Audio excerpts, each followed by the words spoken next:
Hey everybody, welcome back to the channel. Today I want to go over my top 5 used kayaks on the market today.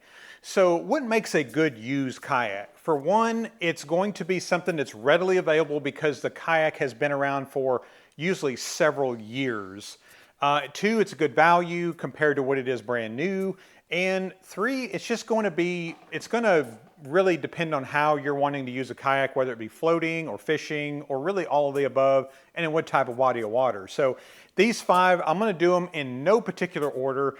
And I'll talk about why I think this is a good kayak to buy used if you don't have access to the new version of it or the budget just doesn't fit for it. So anyways, guys, let's get right into it.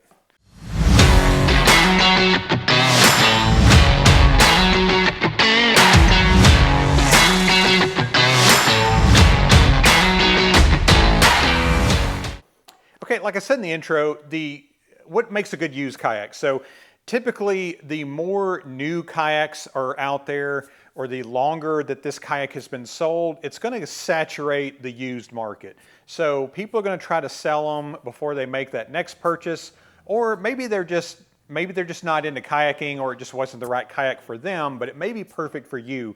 So these 5 are going to be in no particular order, and I'm going to start out with the Jackson Bite. So the Jackson Bite has been around for several years. They've made small tweaks to it here and there, maybe some tweaks on the seat, how the seat goes onto it, but the hull ultimately, with the exception of a few minor things, have been unchanged for several years. And they have been a tremendous selling kayak both here locally and all over the country for Jackson because it's one of their best all-around kayaks. It's a kayak that you can take on some slow-moving rivers, and you can also take it out on lake.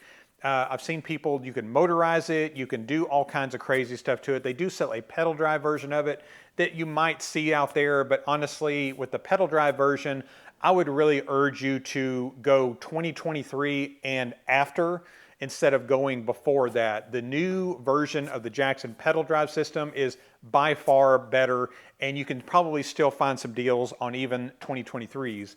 But the Jackson Bite, at that wide open deck space, a 400-pound weight capacity, it doesn't paddle terribly, but it's not a speed kayak by any means. Comfortable, removable seat, and you can really kind of rig this up for fishing. And brand new, they cost $9.99 as of this year.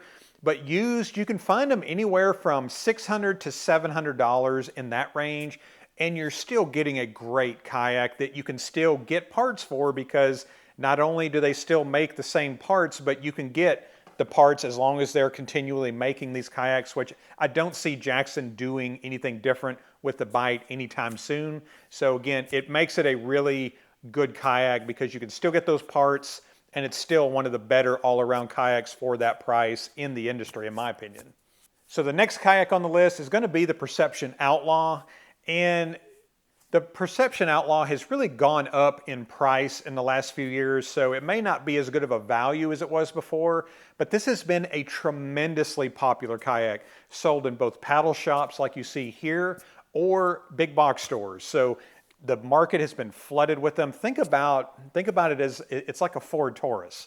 They're all over the place, and they've made them for several years. You can still get parts for them, but compared to the $919 brand new price for the Outlaw, you can find these anywhere from $500 to $600 and maybe even lower. And sometimes you can get them with a really good quality paddle, maybe some extra stuff with it. But the kayak itself is very good for those who want to only focus on comfort and stability.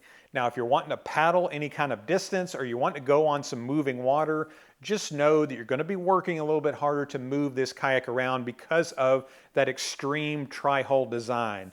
So there's a couple of companies that do that design, but Perception really kind of went on the extreme side of it.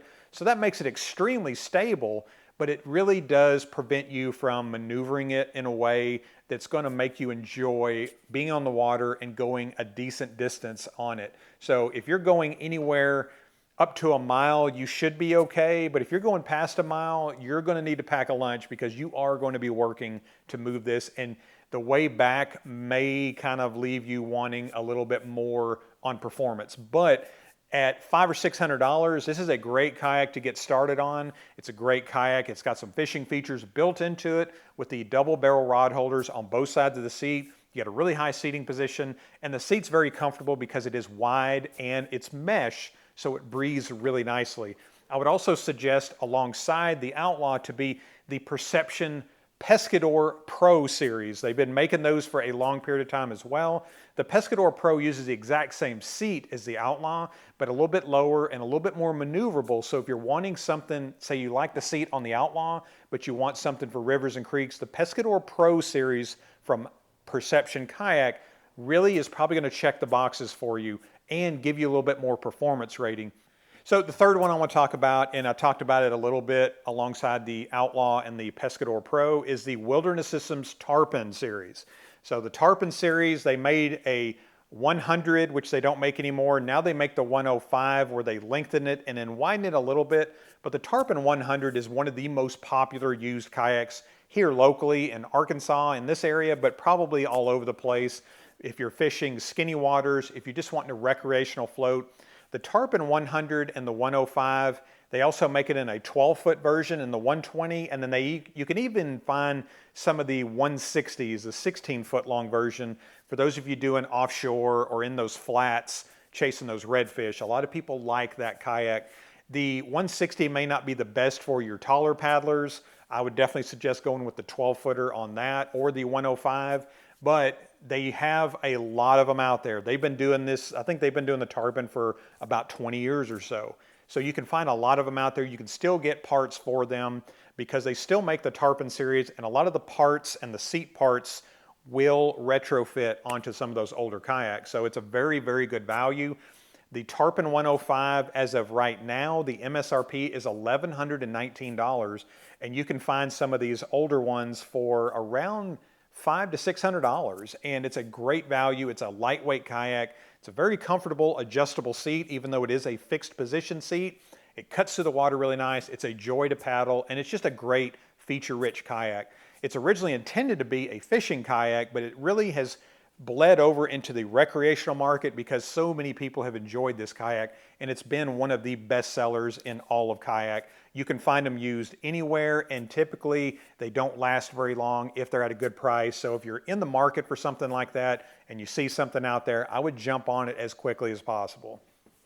So the number 4, I would go with the Oldtown Sportsman series or the Topwater series. So the difference between the two of them are very, very small. Maybe a little bit of a seating and a little bit of a storage option, but they're essentially the same kayak.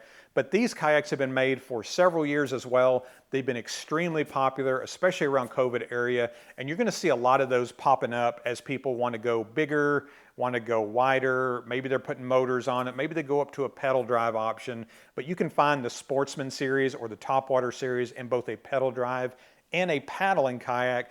And these are one of the best kayak seats on the market. They're very stable. They're reasonably nimble. The 106, so they sell it in a 10.5 and a 12-foot version, but the 10.5 is really good for skinny water while still giving you that stability and comfort. And then the 12-foot is really good for that little bit of an open water, whether it be lakes or wider rivers.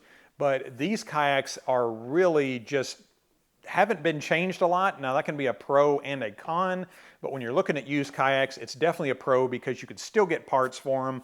A lot of people sell Oldtown kayaks, and a lot of times you can find parts from either your local paddle shop or online if you can't find them elsewhere. But they offer a great value still today, but you can find these at a really, really good price because, again, there's so many of them out there, and if somebody wants to sell them, they're really going to have to go down on the price on these. But the Oldtown Topwater and Sportsman series, definitely a good option if you're looking for that first fishing kayak. The last one I'm going to go over, and number 5, is going to be the Bonafide SS series. So Bonafide has been making the SS107 and the SS127 for years, and it's been virtually unchanged as well. And again, the reason I keep coming back to that is parts availability are still rampant with these kayaks. So the 107 is you get a big lake kayak in a smaller package. So think about lake comfort, but a little bit more skinny water, maneuverability. The 127 is still a beast, May not track as good as far as straight line paddle performing as a lot of people would like, but it's a great stable kayak with a phenomenal seat that goes both high and low. And for many years, this was the highest seating position that you can find in a kayak. So, and that's what a lot of people want with that open water setup. You can paddle it around, you can add motorization to it eventually as well, and they're just built for it. So I'm a big fan of the SS series. And again, they make other kayaks now that may make the new ones not as great of a value, but when you're looking at used, you can find these for around $800 or $900, or sometimes less, sometimes more, depending on how they're equipped, and they can give you a lot better value for the money that you're spending.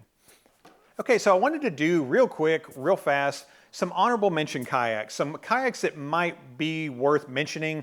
Maybe they don't fit the top 5 category in just my opinion, but they are something that you could see a lot of and might be worth your time depending on what kind of price you're getting on these. So the first one, and it's not an extremely common kayak, but it may not have been as popular when they were brand new, but it's kind of picked up steam in the last several years, is the Native Slayer XC. So that's XC. It's a paddle kayak, but really was kind of before its time. You got a really high weight capacity, a really comfortable seat. In the age now where we're all slapping motors and electronics on this, it was really kind of before its time. This could be a great value, and you could find these for around $500 or $600. Great kayak platform if you're just wanting something to kind of throw in a lake or a large pond, or even do some skinny water in it. It would really do both. You get some really nice internal storage in the hatch, and again, that high comfortable seating position is what a lot of us want out of our fishing kayak. The Native Slayer XC can definitely be a good option for you.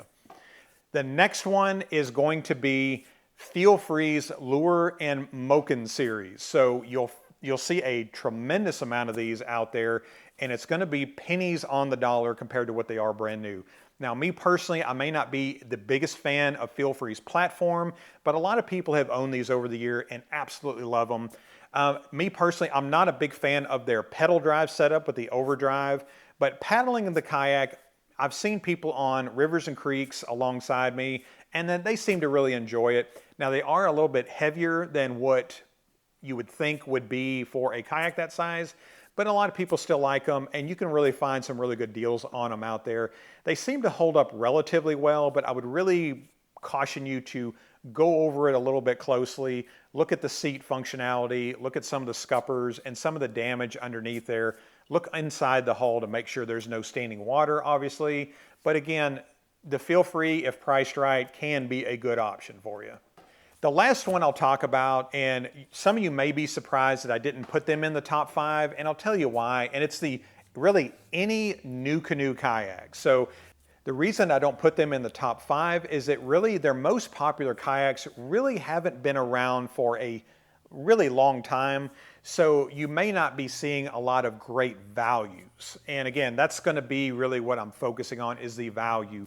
They still hold a lot of value with the new segment. You might be able to find a Frontier 10 or 12, and the Frontier 12 and the Unlimited are basically the exact same kayak, just the Frontier 12 is going to be 6 inches shorter, and it's going to have a built-in hatch with that little vinyl sack, but they're still going to have the swivel seat. They're still going to have that really high weight capacity and that stability that a lot of you want. Now, the Frontier probably should have been on the top 5, but honestly, it's still kind of a relevant kayak. So there may not be as many of them out there, especially around COVID time. They were kind of scarce during that area, but if you can find them, this may be something that you really need to look at. And even if you can find a used Flint out there for your skinny water, your rivers and creeks, your narrow waterways, that might be a good option for you as well. These really haven't been changed a whole lot over the last several years, and the new kayaks have gone down on the Flint, going from $11.99 to $1,099, which means you can probably find some used ones even cheaper than that. But anyways, guys, what do you think on here? Which ones did I miss? Now, if there's some that I missed, do me a favor, let me know down in the comments below on what you would put in the list and what you would take out. I'm definitely interested to hear what you guys think. But anyways, guys, thank you so much for watching the video, and we'll see you on the next one.